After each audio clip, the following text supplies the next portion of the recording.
Welcome students, एक बार फिर से मैं mother side of play and preparatory point के प्लेटफॉर्म से आप लोग के साथ मैथ्स का जो हम लोगों का प्रीवियस टॉपिक चल रहा था उसी कंटेक्स्ट में हम लोग आगे बढ़ेंगे। Linear equation. तो लीनियर इक्वेशन हम लोग पढ़े थे, तो हम लोगों ने पिछले क्लास में देखा था कि कैसे लीनियर इक्वेशन क्या होता है, एक्सप्रेशन क्या होता है, लीनियर इक्वेशन में वेरिएबल क्या होता है, आइडेंटिटी क्या होता है, उसका सॉल्यूशन क्या होता है और उसको हम लोग कैसे सॉल्व करते हैं। ये सारी चीजें हमने पिछले क्लास में सीखा था और इस क्लास में और में भी हम लोग उसी कॉन्टेक्स्ट में आगे बढ़ेंगे, क्योंकि हमने पिछले क्लास में मेथड सीख लिया था कि लीनियर इक्वेशन को कैसे सॉल्व करते हैं। हम लोगों ने मेथड क्या सीखा था कि कोई भी अगर गिवन इक्वेशन है तो उसमें वेरिएबल को एक तरफ कर लेते हैं, सेम चीज को एक तरफ कर लेते हैं। अगर वो प्लस है तो उसको माइनस से सेपरेट करते हैं और माइनस है तो प्लस से सेपरेट करके, मल्टीप्लीकेशन है तो डिवीजन, साइड एलएचएस से आरएचएस जाता है तो डिवीजन हो जाता है और डिवीजन रहता है तो आरएचएस हो जाता है। तो उसी कॉन्टेक्स्ट में कुछ एक दो और अच्छे प्रॉब्लम्स आपके ही बुक एनसीईआरटी के ही कुछ और अच्छे प्रॉब्लम्स हैं। बस वो दो तीन मैं प्रॉब्लम डिस्कस कर रहा हूँ। जो प्रॉब्लम मुझे अच्छे लगे हैं वो मैं और आप लोगों के साथ डिस्कस कर रहा हूँ। इनके अलावा भी अगर आप लोगों को कोई कंफ्यूजन आता है तो आप लोग व्हाट्सएप करके पूछ सकते हैं कि मुझे ये प्रॉब्लम है, मुझे ये क्वेश्चन में प्रॉब्लम है। ये मैं शायद आपका आप ही एक्सरसाइज 2.3 का क्वेश्चन नंबर 8 ये मैं डिस्कस कर रहा हूँ। आपके एनसीईआरटी बुक के 2.3 का क्वेश्चन नंबर 8 डिस्कस कर रहा हूँ। The given problem is 2x/3 + 1 is equal to 7x/15 + 3. We have to solve this linear equation. So here we see that कि the variable is x and the numerical values are 1 and 3. So by the rule we separate variables and numerical values on same side. So we separate 7x/15. We transpose 7x/15 to LHS and 1 to RHS.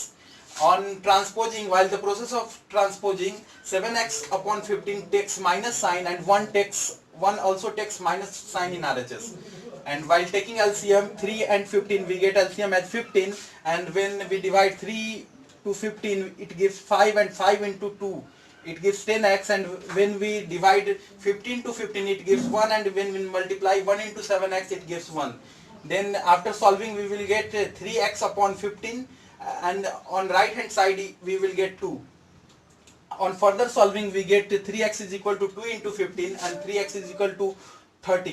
On solving all these we get the required value of x is equal to 10. So friends, इसमें हम लोगों ने कुछ नहीं किया, मैंने simple सा चीज बताया कि x के वैल्यू को एक तरफ करेंगे और जो न्यूमेरिकल वैल्यू है उसको एक तरफ करेंगे। तो इसी कॉन्टेक्स्ट में देखिए यहाँ पे 7x/15 है, इधर 2x/3 है, तो ये हमको सेम तरह का क्वांटिटी दिख रहा है, ये लाइक टर्म है एक तरह का। तो लाइक टर्म को एक तरफ सेपरेट करेंगे। तो 7x/15 को मैंने क्या किया कि एलएचएस में ट्रांसपोज किया। तो एलएचएस में जैसे ही ट्रांसपोज किया तो इधर प्लस साइन के साथ है तो इधर आएगा तो वो माइनस साइन के साथ हो जाएगा। तो 2x/3 एलएचएस में ये 7x/-7x/15 हो जाएगा और आरएचएस में ये 3 है और इधर +1 है। तो ये +1 न्यूमेरिकल वैल्यू है और इधर ये लाइक टर्म है, तो इस साइड आएगा तो प्लस, मैंने क्या बताया था, प्लस माइनस में कन्वर्ट होगा। तो ये प्लस इधर आके माइनस में हो जाएगा, तो 3 - 1 = 2। अब हम इसका एलसीएम लिए, बाई सॉल्व किए, जैसे सॉल्व करते हैं तो 3 और 15 का एलसीएम 15 आएगा और इसको फिर सॉल्व किया तो 3 से 15 में डिवाइड किए 5 और 5 में 2x से मल्टीप्लाई किए तो 10x, 15 से 15 में डिवाइड किए तो क्या 1 और 1 से 7x में मल्टीप्लाई किए तो 7x, और यहाँ पे माइनस साइन है तो बीच में माइनस का साइन दे देंगे और 3 में से 1 गया तो ये 2 हो जाएगा। 10x - 7x, 10x में से अगर 7x को घटाते हैं तो वो 3x हो जाएगा और 3x, और यहाँ देखिए कि ये 15 और 2 एक तरह का, 15 और 2 एक तरह का टर्म है। 15 और 2 जैसे ही एक तरह का टर्म है तो ये 15 को इस साइड लाएंगे तो 2 × 15 ये हमें 30 दे देगा। तो 3x = 30, तो यहाँ से 3x = 30 और x के साथ 3 क्या है, मल्टीप्लीकेशन में है, तो इधर आएगा तो क्या आ जाएगा, डिवीजन में आ जाएगा। तो x का वैल्यू यहाँ से 13/3 we will get value x = 10। तो ये क्वेश्चन हमारा यहाँ पे खत्म होता है। और एक और ये स्पेशल टाइप का प्रॉब्लम है जो आपके एक्सरसाइज 2.6 का है। 2.6 का एक्सरसाइज 2.6 का क्वेश्चन नंबर 4 है ये।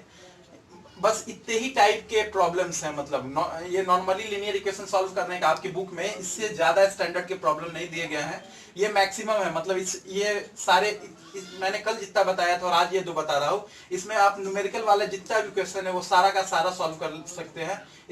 इससे ज्यादा टाइप के सवाल है नहीं आपके बुक में। तो ये एक लास्ट टाइप है, स्पेशल टाइप का क्वेश्चन है। स्पेशल टाइप क्या है, बस प्रोसेस वही है, सॉल्व वैसे ही करना है। ये क्वेश्चन दिया हुआ है कि 3y + 4/2 - 6y = -2/5। तो अभी तो हमको कुछ नहीं पता चल रहा है कि कहाँ वेरिएबल है, कहाँ कांस्टेंट है, कहाँ न्यूमेरिकल वैल्यू है, किसको किस तरफ लाए। तो सबसे पहले मेरा क्या काम होगा कि मतलब हम इसको सेपरेट करने का कोशिश करेंगे। तो सेपरेट करने का कोशिश हमको ऐसे दिख नहीं रहा है कि क्या करना है। तो सेपरेट करने के लिए सबसे पहले हम क्या करेंगे कि इसको क्रॉस मल्टीप्लीकेशन कर लेते हैं। मतलब क्रॉस मल्टीप्लीकेशन, कोई भी टर्म अगर इधर डिवाइड में है एलएचएस में तो क्या बताया थे कि आरएचएस में जाएगा, तो मल्टीप्लीकेशन में होगा, और इधर डिवाइड में होगा आरएचएस में तो वो एलएचएस में जाके मल्टीप्लीकेशन में हो जाएगा।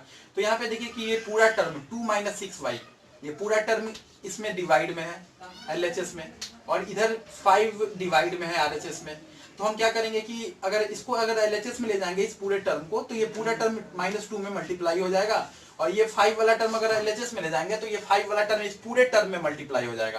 तो वही बाई क्रॉस मल्टीप्लीकेशन, और इस प्रोसेस को हम क्रॉस मल्टीप्लीकेशन कहते हैं, क्योंकि यहाँ पे क्रॉस मल्टीप्लाई हो रहा है, यहाँ से यहाँ मल्टीप्लाई होगा और यहाँ से यहाँ मल्टीप्लाई होगा।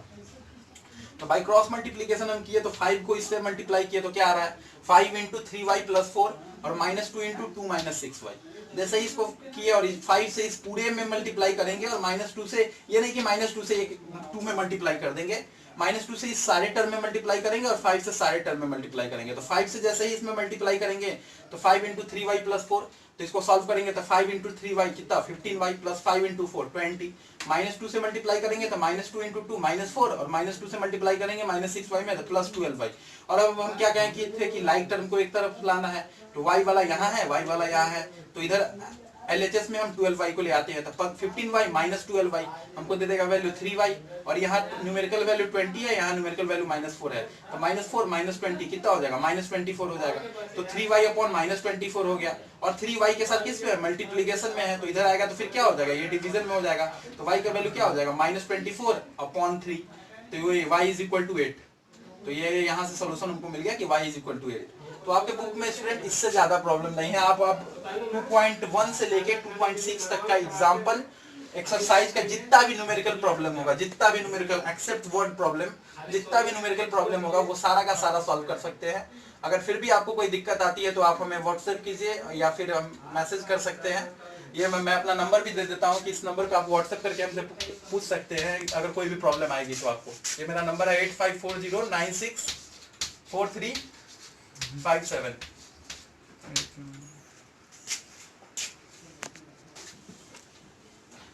तो दोस्तों हम लोग कोई भी चीज पढ़ते हैं तो उसका कुछ एप्लीकेशन होता है।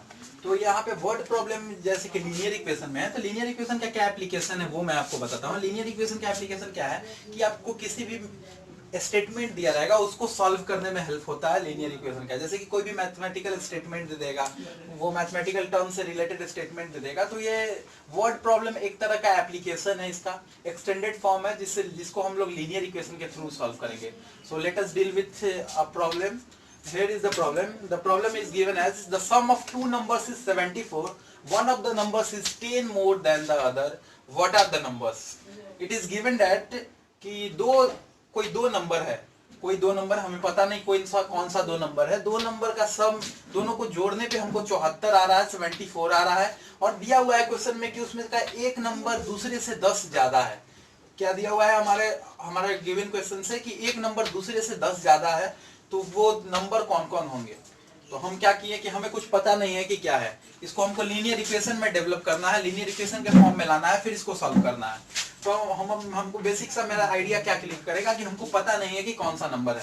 तो हम क्या करेंगे कि सबसे पहले मान लेते हैं कि लेट द नंबर्स, वो जो नंबर है वो x है, और हम दिए हुए कंडीशन का यूज करके उसको लीनियर इक्वेशन में कन्वर्ट करेंगे, फिर उस लीनियर इक्वेशन का सॉल्यूशन निकालेंगे।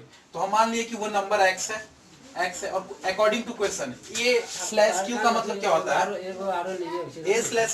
a/q का मतलब होता है अकॉर्डिंग टू क्वेश्चन। तो क्वेश्चन के अनुसार क्वेश्चन में क्या दिया हुआ है कि one of the number is 10 more than the other, मतलब एक नंबर दूसरे नंबर से 10 ज्यादा है। तो अकॉर्डिंग टू क्वेश्चन a/q लिखिए, या आपको पूरा माने तो आप पूरा भी लिख दीजिए अकॉर्डिंग टू क्वेश्चन या according to given condition. According to question other number क्या हो जाएगा x, पहला नंबर x माने हैं और दिया हुआ है क्वेश्चन में कि दूसरा नंबर पहले नंबर से 10 ज्यादा है, तो दूसरा नंबर क्या हो जाएगा x + 10। तो ये हम पहला नंबर x माने तो दूसरा नंबर गिवन कंडीशन से क्या हो जाएगा कि दूसरा नंबर पहले नंबर से 10 ज्यादा है, दूसरा नंबर क्या हो जाएगा x + 10 और देना, और दोनों नंबर को जोड़ने पे क्वेश्चन में क्या दे रहा है कि 74 आ रहा है। तो पहला नंबर हम x माने, दूसरा नंबर x + 10 हो गया गिवन कंडीशन से। अब दोनों को जोड़ दिए तो x + 10 जोड़ने पे हमको क्या आ रहा है 74 आ रहा है। तो x और x को जोड़ेंगे तो क्या हो जाएगा 2x, plus 10 is equal to 74। हम बेसिक रूल जानते हैं कि एक न्यूमेरिकल वैल्यू को एक तरफ, वेरिएबल को एक तरफ, तो 10 को इस साइड लाएंगे तो 74 में से 10 जाएगा तो क्या हो जाएगा 64। तो 2x इज इक्वल टू 64। तब x का वैल्यू निकालेंगे तो 2 के साथ x मल्टीप्लीकेशन में इधर x आएगा तो डिवाइड में हो जाएगा, तो 64/2, तो ये x का वैल्यू 32 हो जाएगा। तो हमको यहाँ पे एक नंबर, पहला नंबर हमको मिल गया कि x का एक नंबर हो गया 32।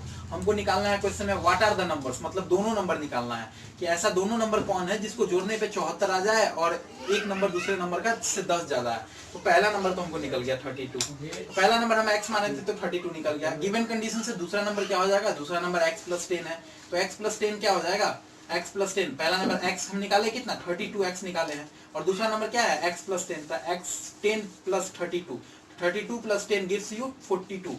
Then the numbers, required numbers are 32 and 42 are the required number in which one number is greater than other by 10 and the sum of these two numbers gives you 74. You can also verify the same result. When you will add 32 and 42 you will get 74, and here you can clearly see that 42 is 10 greater than 32. So here is the problem.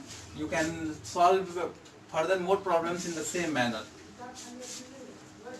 तो word problem का कुछ word problem student आपके जो class में पढ़ना है वो 2-3 तरह का वर्ड प्रॉब्लम पढ़ना है। एक नंबर बेस्ड वर्ड प्रॉब्लम पढ़ना है, एक mathematical figure based word problem पढ़ना है, एक एज बेस्ड वर्ड प्रॉब्लम पढ़ना है, और एक क्वाइन बेस्ड वर्ड प्रॉब्लम पढ़ना है।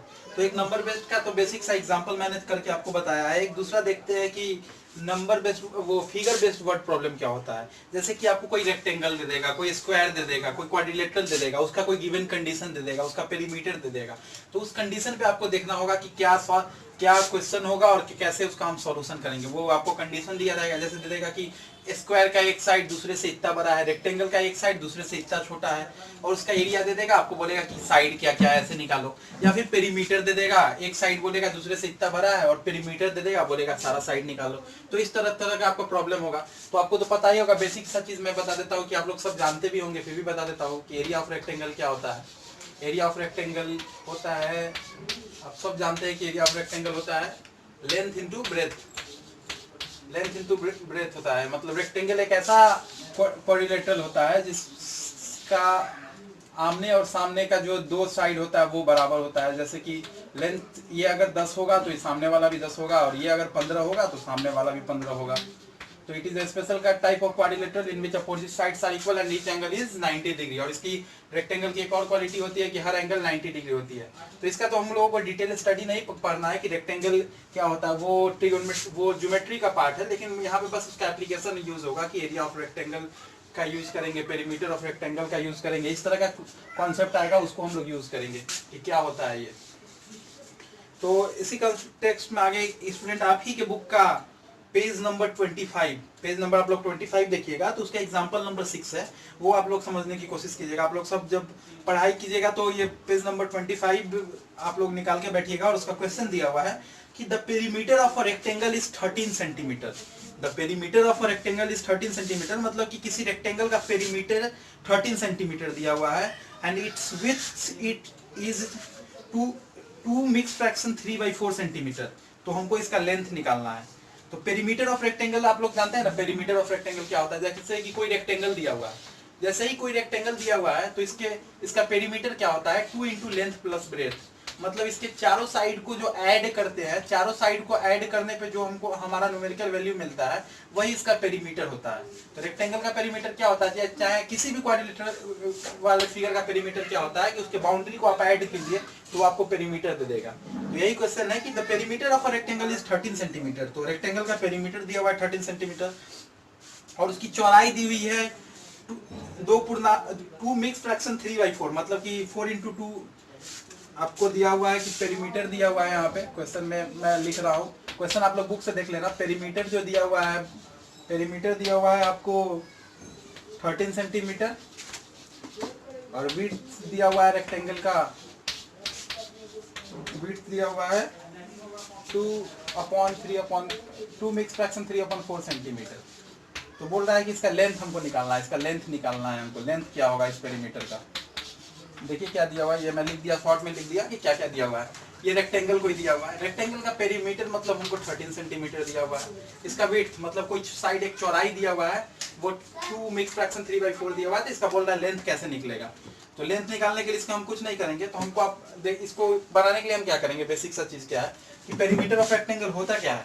पेरीमीटर ऑफ रेक्टेंगल होता है स्टूडेंट्स, आप सब फॉर्मूला जानते हैं कि पेरीमीटर ऑफ रेक्टेंगल का फॉर्मूला होता है 2 × L + B। 2 × L + B होता है पेरीमीटर ऑफ रेक्टेंगल का फॉर्मूला, और हमको इसका विड्थ दिया हुआ है मतलब ब्रेड्थ दिया हुआ है, हमको लेंथ निकालना है। तो हमको लेंथ निकालना है, तो लेंथ हमको पता नहीं है, तो हम मान लेंगे कि let the length be x। तो वही मान लेते हैं कि लेट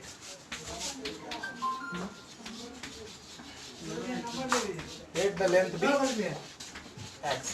लेंथ को जैसे ही x मानेंगे तो अकॉर्डिंग टू क्वेश्चन, हमारा क्वेश्चन जो दिया हुआ है उसके हिसाब से क्या हो जाएगा कि पेरीमीटर ऑफ रेक्टेंगल क्या होता है, और पेरीमीटर ऑफ रेक्टेंगल होता है 2 × L + B। 2 × L + B। और पेरीमीटर किसके बराबर दिया हुआ है, पेरीमीटर का वैल्यू दिया हुआ है 13 के इक्वल दिया हुआ है, 13 के इक्वल दिया हुआ है, ठीक है। 2 × लेंथ को हम क्या माने, x माने हैं, ठीक है, x प्लस ब्रेथ हमारा कितना दिया हुआ है 2 मिक्स फ्रैक्शन 3/4 मतलब 4 × 2 8 × 3 11। तो 8 × 8 2 × 4 8 8 + 3 11, 11/4 हो गया, इसका वेट हो गया 11/4 हो गया, और इधर 13 हो गया।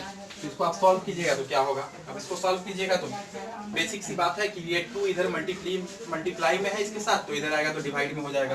तो इधर जैसे ही आएगा तो डिवाइड में क्या होगा कि x + 11/4 gives you the value 13/2 13/2 हो जाएगा। अब देखिए ये 13/2 और 11/4 एक तरह का दिख रहा है, 13/2 और जब 11/4 एक तरह का दिख रहा है तो इसको क्या कीजिए, एक तरफ ले आइए, तो x gives 13/2 - 11/4।